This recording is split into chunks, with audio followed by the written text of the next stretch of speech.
Today's webinar is Flexible Food Service and Campus Card Solutions. I'm Joy Liston, Education Director for NACU. Joining me today are Bill McGee from the University of Georgia, Cameron Schauf and Tara Arliss from the University of Rochester, and Ben Anderson from Grubhub. Welcome everyone, and we will start with Ben. Great, well, welcome everyone. Hello, great to see some of the NACU faces out there. Can everyone hear me all right? Can I get a thumbs up? Awesome. Okay, I'm going to share my screen and pull up some slides. The goal today is to really focus on a few different things. One, way ahead of myself here. First and foremost, it's to introduce and talk about two very exciting partners of ours over the years, University of Rochester and University of Georgia. And unlike some of my prior presentations over the years, I am especially excited about probably being less of a content provider for this one and much more of a listener and an asker of questions, because ultimately the people that we have today are really three of the people that I have known longest to understand mobile ordering. We have the pleasure of speaking to Tara Arliss today, who has been managing one of the busiest mobile ordering venues in the country for 4 or 5 years. So really a ton of on the ground real world experience. And really that's the theme today. And you know, thanks so much to the NACU staff and team and really just the NACU community for being such great partners to us and just such great people. You know, obviously we all miss seeing each other in person this year, but really glad that we could come together for this virtual event. So with that being said, you know, the kind of counter theme I added to this is technology in the real world, because I think, you know, especially myself, I talk a lot about sort of this theory of mobile ordering in practice, so we give examples. But, you know, so much of it has to do with, you know, what happens between the lines of, you know, the physical store and how people handle it, and the physical campus and how you manage these platforms, not just on a single store level, but globally, and the part is overarching strategy. So the plan is to really look at mobile ordering, and again, not just from this real world experience, but from a few different angles. That's why first, very excited to bring Cam Schauf in and share some of our his insights in the platform. So Cam, are you there? Do you mind giving a quick introduction to yourself, and maybe we can dive into some of your experiences with mobile ordering at Rochester? Sure. Hi, everybody. As you've heard, I am the Director of Campus Dining and Auxiliary Operations at the U of R. I've been here at the U of R for over 16 years. And in my role here, I oversee dining, vending, residential laundries, bookstores, ATMs, and the One Card office here on the main undergraduate campus. The Department of Public Safety runs the ID card itself and sets all of those policies. And there are 3 different ID offices, actually 4. And I run the main undergraduate one where we do all the One Card business, and public safety runs all the other ones.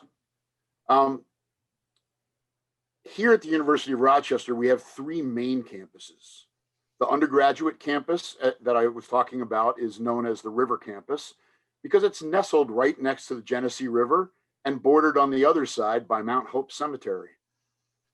We also have the Eastman School of Music downtown, which is undergraduate and graduate study, and our medical campus, which is an easy walk from our undergraduate campus. When you put those 3 campuses together, we have 3,000 faculty, 12,000 students, about 6,000 of those are undergraduates, and 30,000 staff. Our dining program is a partnership between the University of Rochester and Harvest Table. Harvest Table is an independent division of Aramark. I am a university employee, and my entire management team are all Harvest Table employees. Dining normally, if anybody remembers normal, normally we have 15 distinct dining operations, a mixture of residential, retail, shops, and stores. Currently, we have 12. We had to close 3 different operations, all because they just don't work in our new normal. And we also run 4 fraternity kitchens on campus, and none of those are open right now because of COVID. That's a little bit about me and the U of R. Have you ever participated in some of those fraternity kitchens or been involved in them, or do you try to stay as far away from them as possible? I try not to hang out in the fraternity sections. Oh, I'm really? very aware of what we do there. We have a chef in every one of our fraternity houses that has a kitchen. Great. Well, very big program. You mentioned the card thing, having having the ID office under auxiliary for the main office. Is that just because with the other campuses, it's much, the card is much more or solely public safety, where the meal plan programs, the off-campus programs are specific to this campus? Or you mind kind of talking through why that breakdown is the case? Yes, most of the stuff that we do with one card is really geared at undergraduates. And while Eastman has undergraduates, we're able to do things without actually running that particular office for them. We have lots of different ways of interacting with the undergraduates on that campus so that they don't have to come over here to do business. But in the medical center, it's purely about access control. And then they've started using other aspects of the card, but not nearly they don't have nearly as a robust a one card process as we do. My one card office on the River campus does do business with the other campuses in a variety of ways. We run a copy only program where people can put money into a copy only account, and that's on all campuses. And we just do all of that online, so we don't need a campus presence in the medical center. Sure. No, appreciate that verbal tour of Rochester. Very beautiful campus. Really enjoyed my time there. I guess we're going to take a step back and rewind a little bit. But before that, as an administrator, what have been, or is there anything that jumped out in these last 7-8 months that have been especially unique, or maybe just about back to school? I just would love any jumping out reflections from this experience from your perspective, and how it's either changed or really just reinforced any of your thoughts about the technology and how you guys are using it. Well, that's a mouthful. Let me re-ask that. Any great lessons learned from the last 7-8 months? I mean, the hardest part of all of this is the almost lack of face-to-face interactions. That's our entire business, and how we do things on our campus has really been based on personal service and a personal touch. And while we're still serving students in person, it's a whole lot different with both the customer and the employees wearing masks. And it's just not the same as it was. And so we've really had to learn new ways of interacting with our students. And in all honesty, we're very happy to have already been using this technology for quite a while before this came along, because we were quite adept at figuring out how to communicate to our students through their phones, especially using Grubhub. But yeah, life is quite different for all of us, and I think that's been the biggest challenge is understanding our customers and being able to react very quickly when our customers have needs. Just real quick follow up on that. Do you think that there's been a huge difference in the student, or do they just kind of becomes normal pretty quickly? Do you think it's been fairly kind of run of the mill for them, or what do you think their experience has really been like through this? No, I don't. I think there's everybody's different. I think that our students are at least reserved, if not even nervous, especially in the beginning of the semester. But it really kind of set the mood. People are in and out. They want to get their food. They want to move through a line quickly, whether it's placing an order or even coming in person. The amount of time on each transaction has been accelerated, not only because of all of the things that we're doing to try to help that, but because of the customer's desire to get in and out as quickly as possible. And we're seeing check averages increase because people are buying 2-3 meals at a time, Sure. so that they don't have to come back. So some behavior changes. Well, I know I appreciate that kind of current perspective. One of the kind of exciting things in getting ready to this presentation was taking it back a bit. Hopefully you appreciate my 2016 old school partners, back to the days of handshakes and hugs. But as you know, we presented together in 2016 at the NACUPS Northeast, and it was really fun just to sort of go through that presentation again, just because of all the similar themes that are really reoccurring, right? Like you said, connecting with students via their phone, opportunities to create more contactless but more efficient pickup. So I guess maybe I want to take you back. So you started with the product in 2015. This chart is a chart directly from the old slide deck, but just shows obviously Topingo's. We're Topingo or Grubhub Campus now, under the Grubhub family. But I guess taking you back in 2015, what was going around on campus? What was happening in the industry that really drove you to mobile ordering, I guess, early or relatively early? So we've been talking with Topingo for a while, really intrigued by the product. But in the beginning, it was more like, at least in my brain, it was something shiny. It was, oh man, this is cool. But I pride myself in not running out and spending money on cool until I understand how I can use cool, or if I can use cool.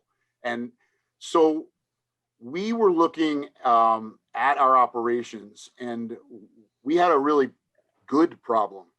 And that problem was our Starbucks was too successful. We were drawing people in incredibly large numbers to our Starbucks on campus, and we could not move at certain times of the day. We could not move the lines fast enough. And not only did that create problems for our customers, just in terms of the customer experience, but we saw what every manager or director dreads, and that is people walking away from our operations without making a purchase. We saw people walking by, taking a look at the line, and going somewhere else. And so we knew we really had to do something. And that's when we started really understanding and talking about how can this product help us solve this problem. And that's when we brought them on board as we worked to operationalize that and see if that really was the solution we were looking for. Yeah, we got some great data around that Starbucks.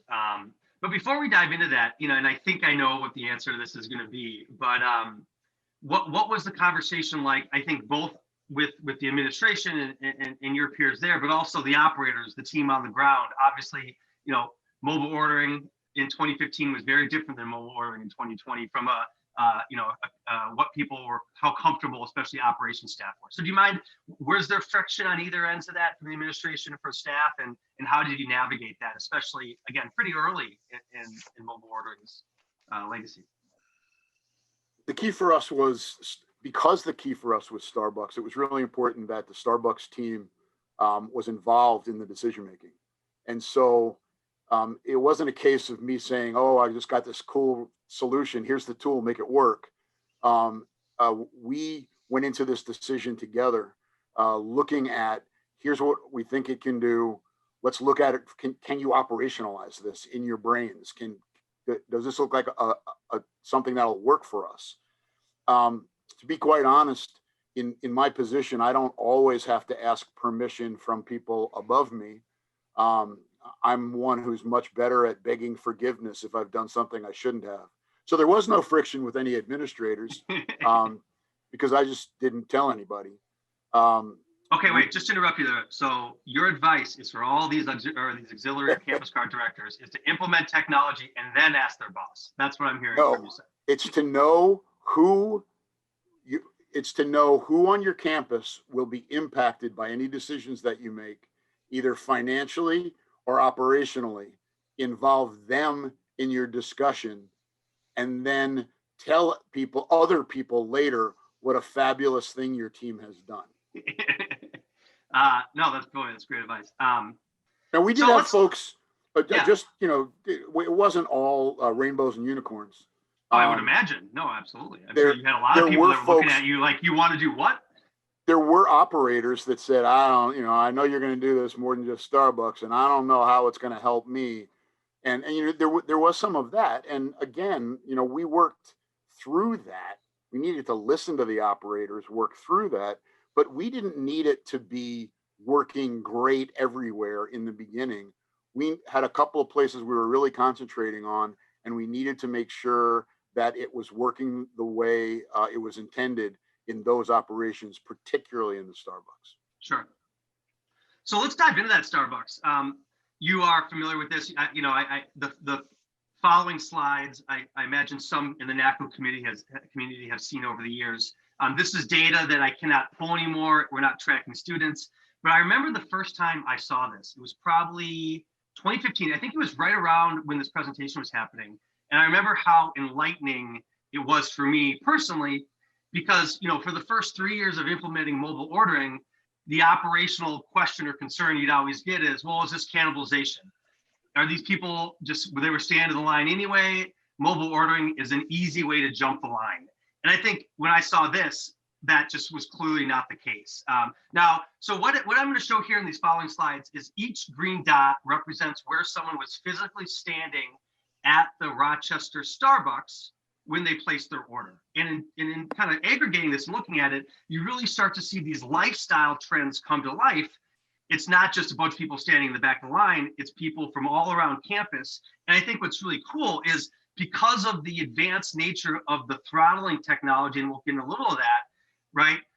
It's sometimes, if it's super busy, the wait might be 25 minutes. If it's not as busy, it might be 10, but the technology throttles for you. And what that allows you to happen, what allows that to happen is, like you said, Cam, it was really, again, it didn't happen overnight, and we had to have a lot of friction, I imagine, with people on the ground, but over time, right, it was about trying to create the system that would automatically manage the inbound order flow so that you could implement this technology. It could effectively allow people to order from different parts of campus, but the ETA and the throttling would basically do it in a way that was always giving as clear possible expectations to the consumer. So anyway, I know that's a lot of background, but when I say this, this isn't Starbucks' normal mobile ordering. This is the Topingo Grubhub campus, again, which is sort of specific to our set. But really, when you start to zoom out, you see people, because again, sometimes it might be 20 minutes to get your coffee, and it says that in the app, people are ordering from downtown Rochester. I imagine you have people living there. Is there a campus down there, Cam?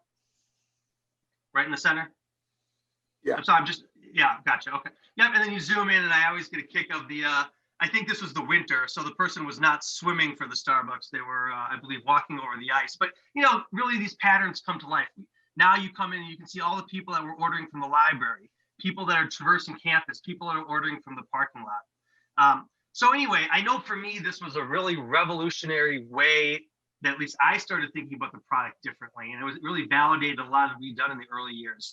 So anyway, I just wanted to get your take on maybe, what went through your head the first time you saw your campus with this kind of light, and, what were your conclusions from this data? I think the biggest aha moment for me when we started looking at all this was that we were finally in the phones of our students. We were finally understanding where they were. We were able to start understanding their habits and patterns better, and we could speak to those.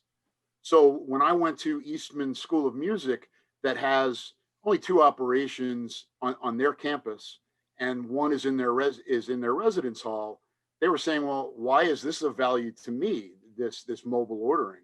And I could say, well, do you come to campus for classes to the River campus? And they would say, well, yes. And do you sometimes think, I'd love to go by the Starbucks, but I can't because I don't know what the line's going to be like, and I may miss my bus? Well, yeah, that happens all the time. And I said, well, now, while still sitting in class, you can order your drink and know that it'll be ready when you come walking by on your way to the bus. And in that, and the light bulb, you could see the students sitting there when we were having the discussion with them, saying, wow, that's really helpful. And all of our students are so crammed for time that we could now give them the ability to see what the wait was like. There are even times that they're going to look in their phone and decide not to go to Starbucks, but they can decide to go to somewhere else because they see there's no wait there. So Sure. we may be losing some business in one operation, but we're capturing it somewhere else. It was just a really eye-opening experience for us, and we continue to look for ways to utilize that knowledge. You know, this wasn't on my original question list, so sorry to throw a curveball at you here. But you know, it's the World Series, so why not, right? We're in the World Series time. Do you think that you've had to be the strongest advocate for this technology on campus? And I guess just as, and maybe not the strongest, but I guess the root of this question is, part of what I'm hearing you say is you had to sell it, right? It wasn't going to sell itself. Even you got this great technology, it's working, people are using it, you know.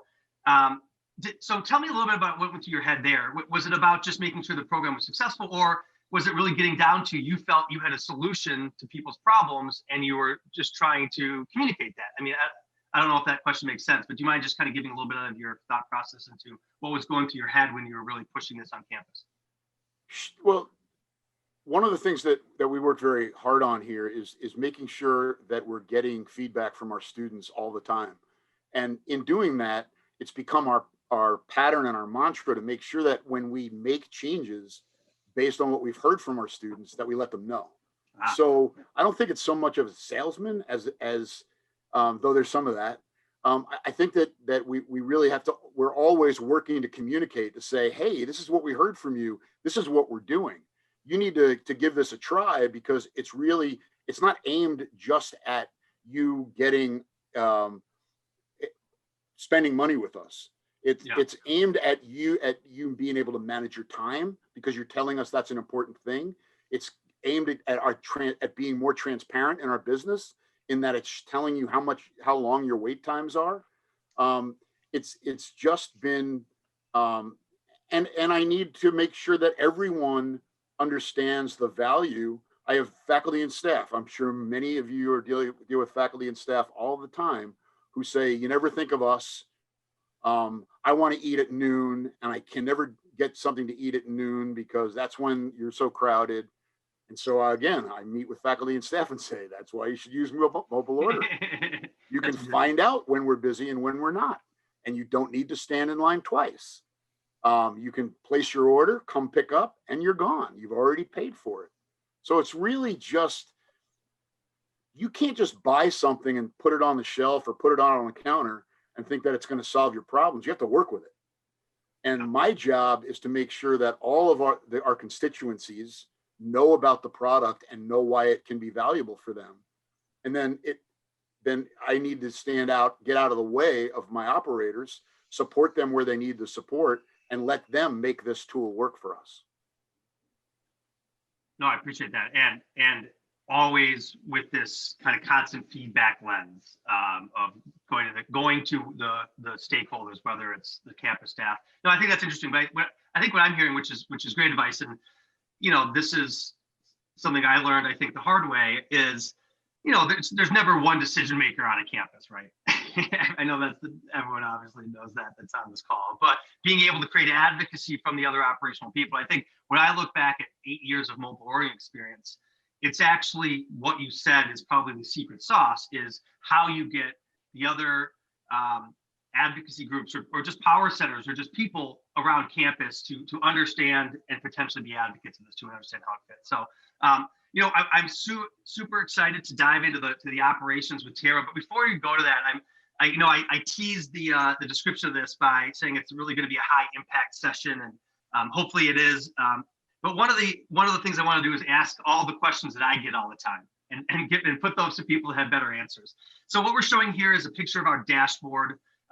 It's a really cool, comprehensive tool. It's got a ton of management functionality of the system. Also, it's just a powerhouse of reporting and menu management in real time. What we're looking at here is just a basic sales report. So this is, you know, what's been so exciting about this venue for me, and I imagine for you, is by all accounts, this has been one of the biggest mobile ordering and the busiest mobile ordering venues in the country for any Starbucks for years.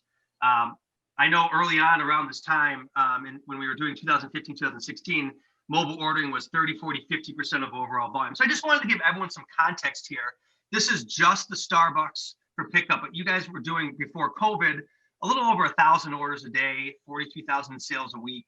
Do you mind answering the question, the age-old question of, looking back 5 years, does mobile ordering help with sales and throughput, or is it solely about consumer experience? And I know that may be a little loaded, but I just would love your administrator hat answer to that.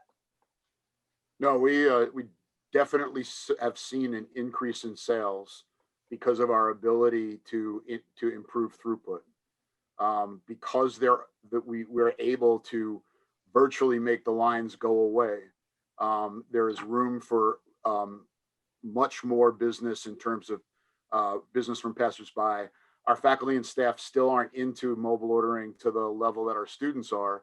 And so, they see that the lines aren't there anymore. So they're coming in more. There was no doubt that we not only saw an improvement in our transaction times, but we certainly saw an increase in our overall transactions and our overall revenue. Cool. Well, I appreciate that. And, obviously things are always changing, right? There's a cost to everything associated, but like sort of in summary, the three things that you said that jump out to me are, if you can push people out, you have these condensed high transaction, high frequency venues.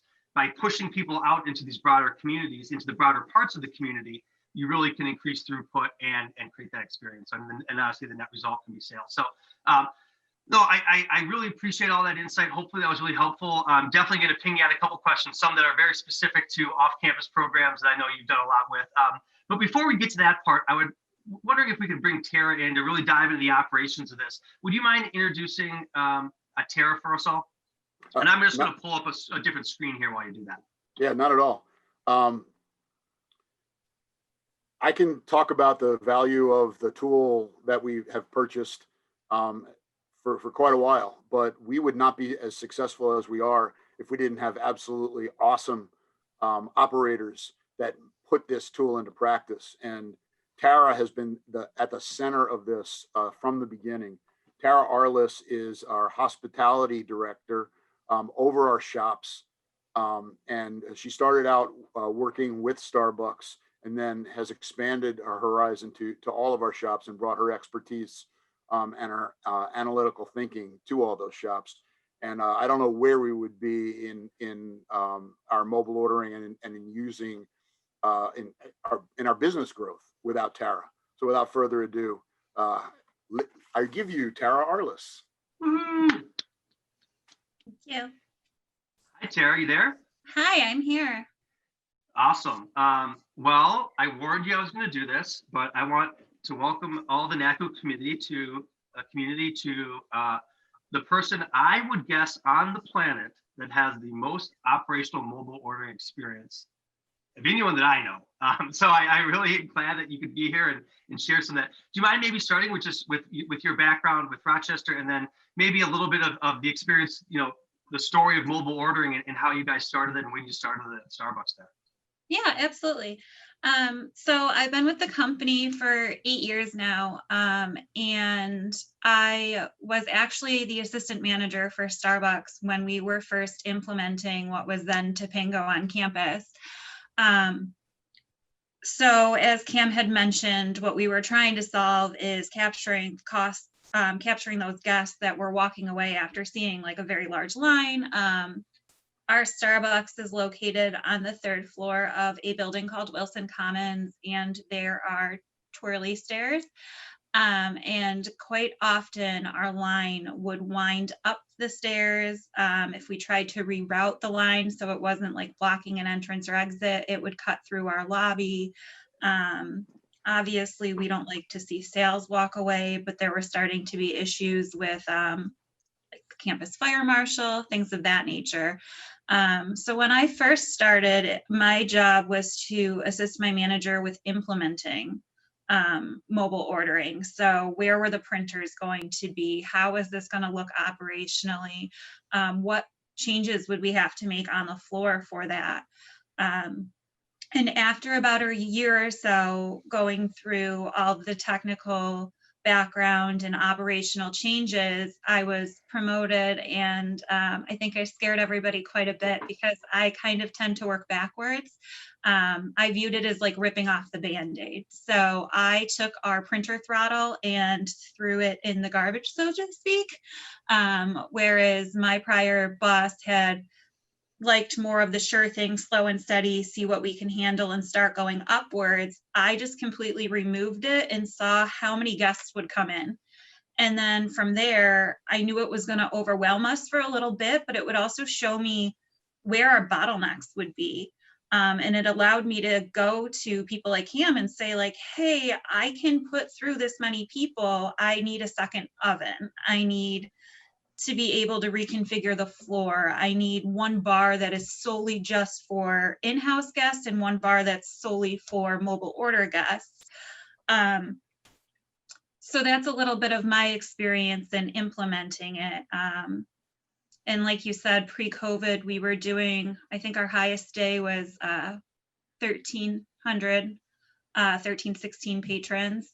And we started off with Just more with mobile, correct? Yeah, that's just in mobile. Wow.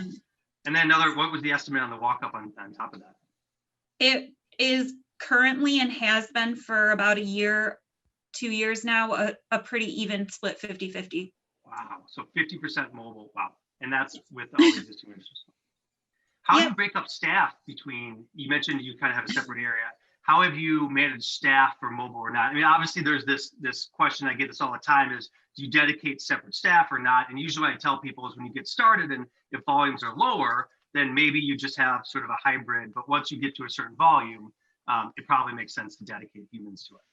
Yeah, so we did see a certain opportunity for areas to have a set person, one of them being we've created a role of our mobile order handoff person who is stationed always at the handoff, who could help assist guests as they're coming in if they're missing their order, if something seems wrong, so that they're not interrupting our baristas. That was an opportunity we saw, is they would continuously just say like, hey, I didn't get this, and our barista would stop and attend to them. As far as the floor works, we try our best not to put somebody just in one station. They should be moving around to where the business is needed. We do have one set bar that is just for mobile order, and that was to help with the perception from our in-house guests that we were prioritizing online customers, because it was really important to me as an operator for my in-house guests to know that, like, it may appear that we're prioritizing them, but realistically they have been waiting in line, in a virtual line, for 10, 15, sometimes 20 minutes. Sure. Yeah, and just to show everyone, I pulled up the Rochester mobile ordering environment. We are doing an upgrade to the UI of the app, so this might be a little bit different than what some people have seen. But for those that aren't aware, Grubhub Campus is this ecosystem inside Grubhub, the legacy Topingo company. So right now we are in Rochester's live virtual environment. This is what all students are seeing. As you can see here, we have Starbucks, and as you know, we were kind of mentioning, and for those that aren't familiar, a lot of the technologies around how you throttle. So you can see here at Starbucks, currently there's one person virtually in line. That means the order is queued up in the printer and hasn't printed yet because of the way that we're managing print. But I guess just to show everybody, I'd love to show everyone just the flow of the app and stuff. Do you have a favorite Starbucks order we can go and take a look at, Tara? Mine is the strawberry refresher. Ooh, okay. Well, do you want to make one up that's a latte beverage so I can show some customization? Perfect. Yeah, so. What's your least favorite one? I got one for you. What's your least favorite Starbucks? Pumpkin spice. There we go. Okay. So we got this seasonal beverages here. Yep. So do you mind just quickly put up how you manage seasonal beverages? I know that's a big question. So how that's set up from the back of the house perspective?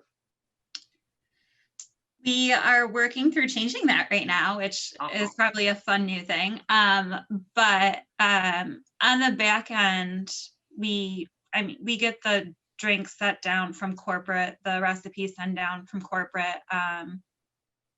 In terms of modifications, we try to track what trends are going on campus. So Starbucks will say like, oh, we offer soy milk. we were starting to see a need on campus for other types of milk and stuff as well. So we will add in, just listening to our students, we have almond milk, coconut milk. So we'll take the basic Starbucks menu and we'll add to it what we know our guests are looking for. Cool. Yeah, so just, again, walking through, right, and I'm sure this is, fairly standard mobile ordering experience. This was one thing, I was going to actually talk about this a little later, but I'd love to maybe talk about now when it pops up. Do you mind talking about, you guys that I know, within the app, we're doing some sustainability initiatives, and we're able to use some of the messaging flexibility in our app for some of this. Do you mind kind of talking through some of this? Yes, so we had a set of students come to CAM with this idea actually, and they were trying to find a solve for the increased disposables, especially during COVID. And CAM pulled me in and we were just discussing the various ways and opportunities we had to maybe reduce plastics, especially if a student didn't want a straw or a student preferred to eat their sandwich with their hand versus a fork and knife. So we worked with Julia and got that pop-up put up there, and she actually just sent me some statistics behind it, and it looks like as of lately we have over 35K responses and 3,500, is it 35,000 responses? 3,500 responses. She wrote 1,000, but it could be 100. Wow, that's would surprise me. I mean, you guys do so much volume. I mean, that's or reach Starbucks. Yeah, and then 67% of those individuals opted out of having utensils or straws. And this was for the campus, not just for Starbucks. So the whole thing. Wow, that's interesting. And I have a couple pictures of that. So I guess I wanted to dive into a couple things. We showed that chart earlier about mobile ordering that Cam was talking about. I know when we were talking a little earlier, you mentioned that some specific examples that were sort of brought to life. So I know you mentioned you'd seen some specific populations of people that you noticed were specifically using mobile ordering for Starbucks, or that had come to light. Do you mind maybe sharing some of those? I think that's what that map tells me. It's not just about transaction, it's about these individual stories of different campus groups or student groups. And, this becomes a new way that, prior to mobile ordering, there was no way they could run between two classes and get coffee, but now they're able to engage the technology differently. Do you mind talking through those examples? absolutely. So I think the first one I noticed is you watch your patron counts and you look at the peaks and valleys, and just like an in-person guest, you start to see where people are showing up all at once. And looking at the course schedules, you can see that it was correlating with when classes were being let out. So it was showing me that oftentimes students would be placing the orders in the last 5 to 10 minutes of their class, and then they would utilize it so that they had more time to get their drink, stop somewhere else, walk. Some people had, like Cam said, to take buses, but the big one was people either from their classroom or even from their dorms. So we have living spaces across the river, and that's why you see that one little person floating in the river, because they're probably walking like over the bridge. So a lot of times people would place their order before even leaving their house in the morning. A lot of times during exams, that was very beneficial as well, because our line would be, again, winding up the stairs before the doors even opened, and this allowed our guests to place their orders well before even leaving their house at 7:30 in the morning for exam days. Another one that I very personally thought was cool is I go online a lot and stalk a lot of the U of R web pages so that I can see what's going on and what the students are saying. And there was a student group discussing why they use Grubhub, why they like to use it. And the thing that kept constantly coming up was students with anxiety, students with social anxiety, or they get nervous when they look at the overwhelming board of menu options for Starbucks. There's a million different ways you can make your drinks. So they were discussing how beneficial it is to be able to sit there and look at the menu on their own time and not feel rushed, not feel like they're holding somebody else up in line. And then they're able to overcome that social anxiety aspect of some people where they would avoid Starbucks altogether because they were so nervous to Sure. order. Such a busy venue, yeah. No, that's interesting. Yeah, those individual examples, and that's something we'd heard. It just becomes another way to engage with students. So I'm running a little behind schedule, but I did want to just quickly show a couple quick things in the app while I got it up. I know my Slack is going crazy, which hopefully I can't. For some reason I can't get out of that. But I did want to show a couple examples, a couple other unique things, maybe just talk through quickly. This was a setup we did where you started offering through COVID residential and retail from mobile ordering. You mind just kind of giving a quick example or a quick story of what you guys did there? So the changes we've made recently. Yeah. So we have added our 2 residential halls, and they have a standard menu as well as their a cycle menu that they offer. They're different between Danforth and Douglas, but in the past we had neither of these operations up there. And the big change for us is we are able to utilize swipes now for Danforth and Douglas. And this was especially important during COVID to be able to have other venues where we were kind of omitting those in-person lines, and by adding them on Grubhub. Okay. And then the other quick one, you started doing, I know, late night grab and go, I believe. Is that at this location? I think I just had it up. That's this one right here? Yes. Oh, cool. Okay. Yeah, that was kind of an interesting one. You just activating a whole new type of location. You mind giving a quick example of what you guys did there as well? So the late night grab and go we utilized especially over the summer when we had some students on campus that could not go home. A lot were international students, and this was almost like a restaurant style option for them to be able to come and pick up. They would come to our patio and notify us that they were there, and that was another good use that we were able to configure with the notification system and tell the students, like, please do not come inside, please wait here until we come to the door. I'm not sure if it's up there anymore, but it used to be. And yep, that was another location. The other cool one we were talking about was Hillside Pod, which was our convenience store that we never had on there before as well.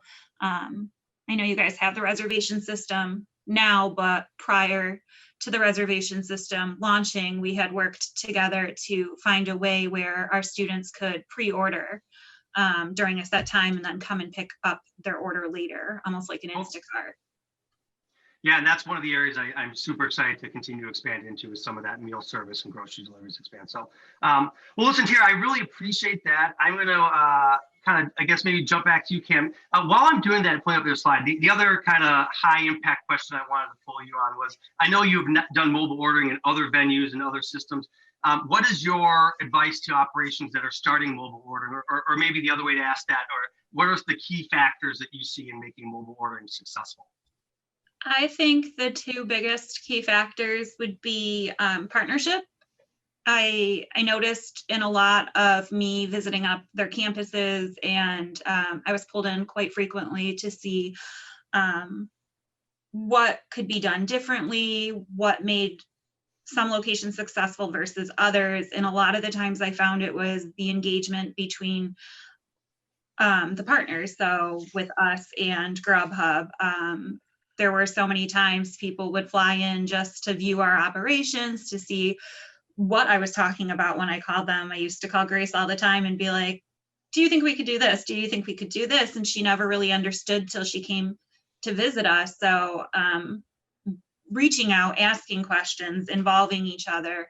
And then the second most important is operations. I think it's very difficult to be successful with Grubhub if you have a manager who's not really invested in mobile ordering. So you really need an operator who is willing to ask questions and who can conceptually see how you should alter things and know that it's an ever-changing process. Like, we're still changing things today, even in the midst of the success that we've had.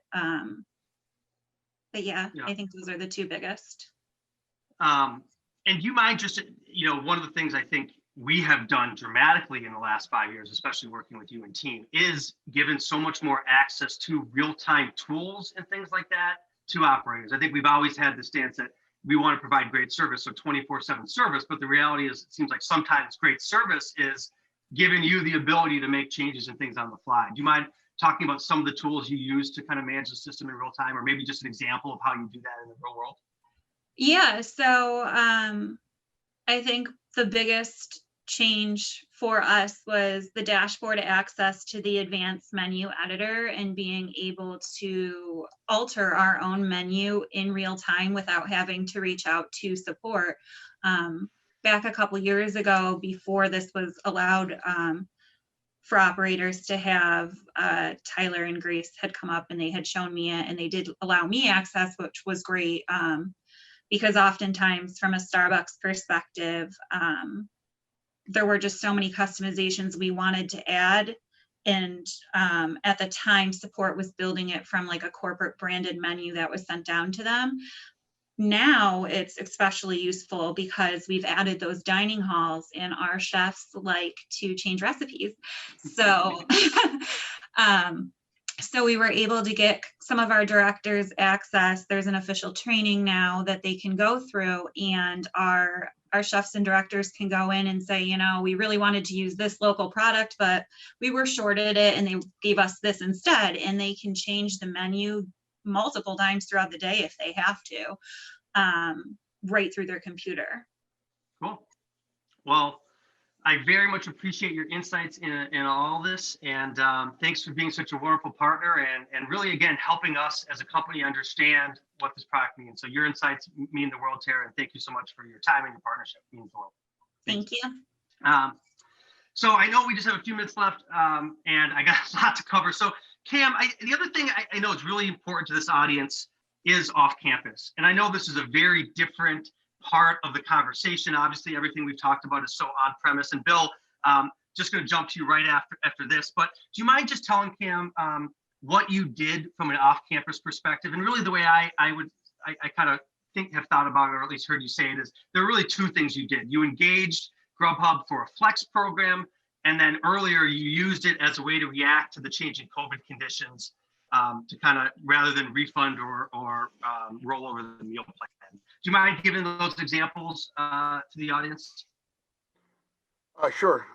When we first, we'd been talking about utilizing Grubhub for off-campus, using our discretionary spending account, which we call Euros, UROS.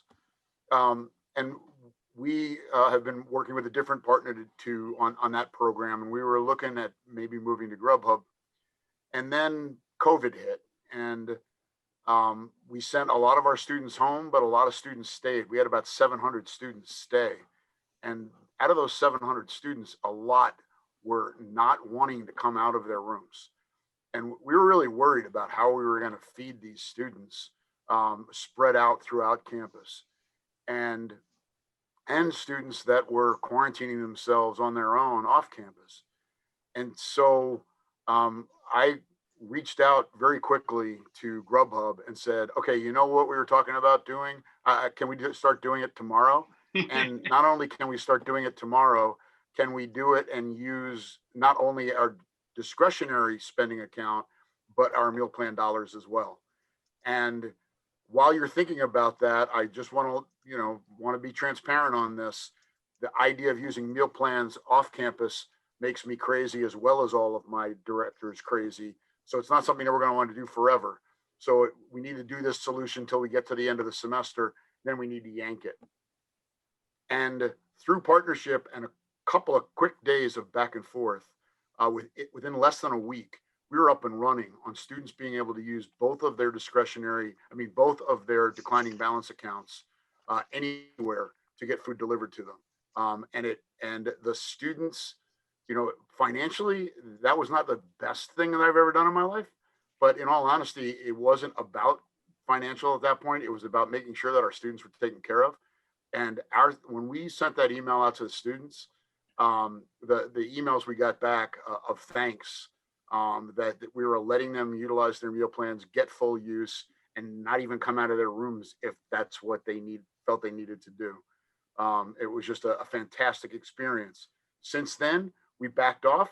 We told the students we were going to well in advance, explained to them why, told them that we would leave the discretionary spending account as a way for them to utilize Grubhub off campus, and got almost no negative feedback. And from the middle of May until today, we're utilizing that. And so as a result, our students who used to be able to utilize this spending account for about 8 to 10 off-campus restaurants can now use that same account for 300 off-campus restaurants. Well, technically thousands though, right? Because if they're back in Manhattan or something, they could use it too there. Yeah, and I think that most of them didn't figure that out. No, that's awesome to hear. And just to tell everyone, we were working on it for a while, but we did an API integration that allowed tenders from the campus side to be available on the off-campus side. The way we got two different worlds. But what we found is whether it's a flex program, like you said, or some quick initiative where you got to react and don't want to refund money, we can do it temporarily and quickly. And obviously you're getting a commission on those orders.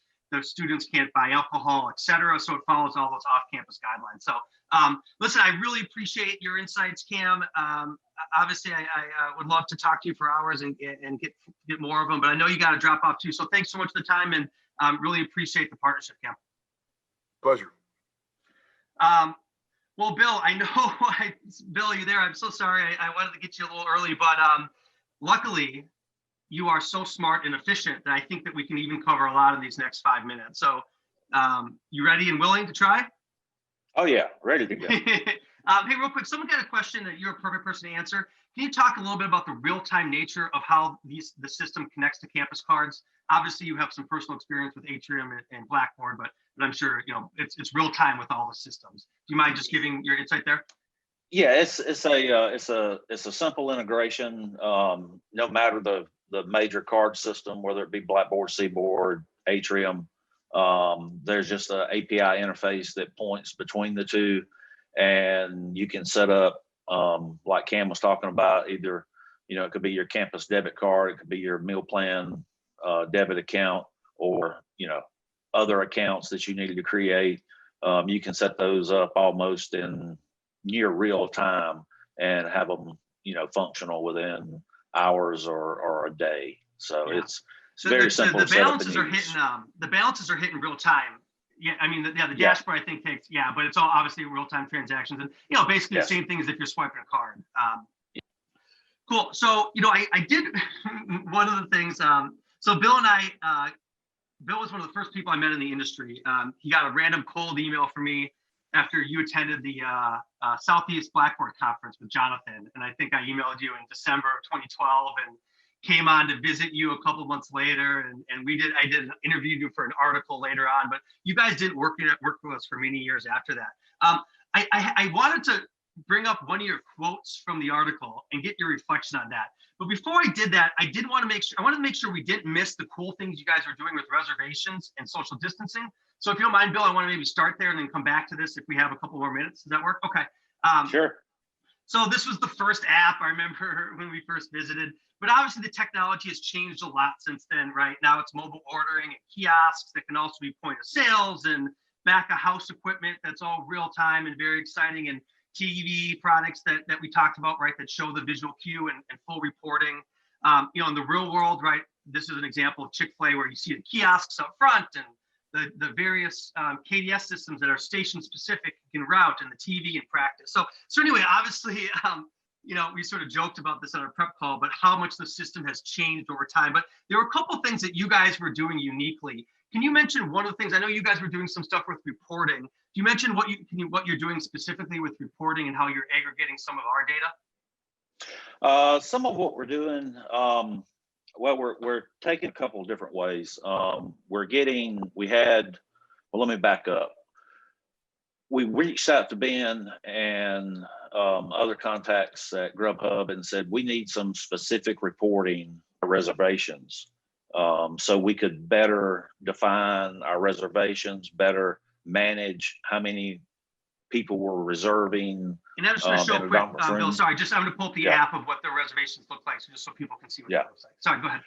And so basically what our problem was is we didn't know how many people had signed up for the, say, 1150 reservation. We just knew that 1150 had been reserved.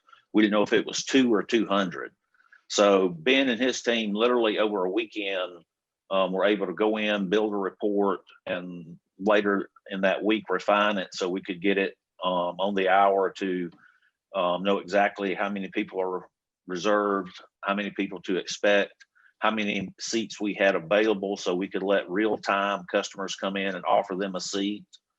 And we're also taking all of that data and we're pulling it out and pushing it into a data analytics tool so we can look at that data in a more broad sense against all of our not only dining, but transportation data,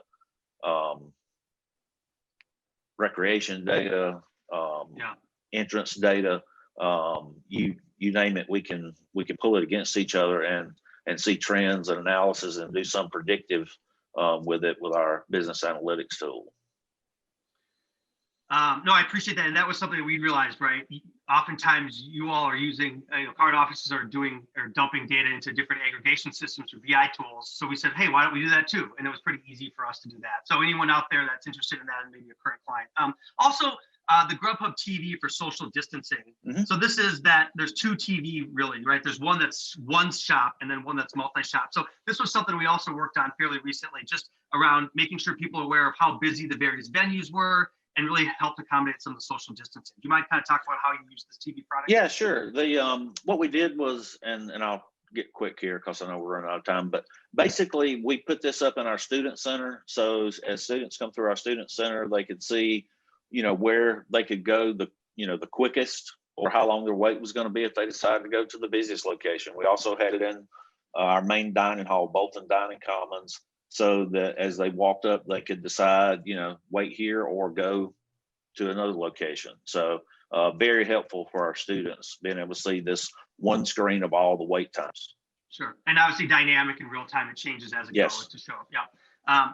Well, I'm going to show a couple quick things, then get you off with one last question, Bill. So this is a couple of things I don't know if you had seen, but just some of the on the right, some of the messaging around reservations. One of the things we did add, you guys aren't pulling a meal in real time. You're using your other systems to do the meal, but this actually allows you, if you did decide to pull a meal through the reservation system, depending, basically it's a validation receipt. So if they walk up and they have a valid receipt for that time interval, the screen is green. If it's not, it's a different color. So it becomes this nice visual cue thing. And when you add that to some of the NFC stuff that we've done around Touchpoint, it's pretty neat. Last thing I just want to make sure I cover with the group, and I have a product expo, but with the off-campus piece that Cam mentioned, that doesn't need to be connected to the on-campus system. So if you're doing something else for on-campus mobile ordering, that doesn't mean that you couldn't use our platform for the off-campus piece. And again, I know that's a very separate thing, and obviously we're very committed to on-campus dining. Check-in features, we've integrated with locker systems. The menu stuff can cycle through and just show the day. So this is an example, USC in the first slide of someone that's doing reservations just for a day. But just in final note here, I want to bring up that quote you said, and really, I'll get you out on this. You talked about early on in 2013 how students were really using mobile, and you mentioned the results so far look promising. So my question to you is, Bill, is mobile ordering here to stay? Is mobile here to stay? Yes. Okay, so you were right. Yeah. All right. Well, apologies to everyone for being so to the minute here. We are doing an expo, I think next Friday or next Thursday, so I'll go in a lot more detail on the products. But hopefully this was helpful to hear from some of the operators that are using the system. So thanks so much to Cam, Tara, and Bill for being here with us, and so much to the NACU team and the NACU community for being great partners for us. So thanks so much. You can check out more information. There's a website, campus.grubhub.com. And Jordan, I'll kick it back to you for the final comments. Wonderful, Ben. Thank you so much. This was really great information. Love the conversation. Great questions and very informative answers. So thank you all. Our webinar schedule is posted online, including expos that are coming up. So please visit nacu.org and check out all of our events. And if you would like to present a web conference, or if you're interested in any topic, please contact me or anyone else on the NACU staff, and we'll get you into one of these. So special thanks to my guests, Bill McGee from the University of Georgia, Cam Schauf and Tara Arliss from the University of Rochester, and Ben Anderson from Grubhub. I'm Joran Liston with NACU. Enjoy your day. And special thanks to you, Jory, and the NACU team. Thanks so much for helping me put this on. Thanks, Ben. Thank you.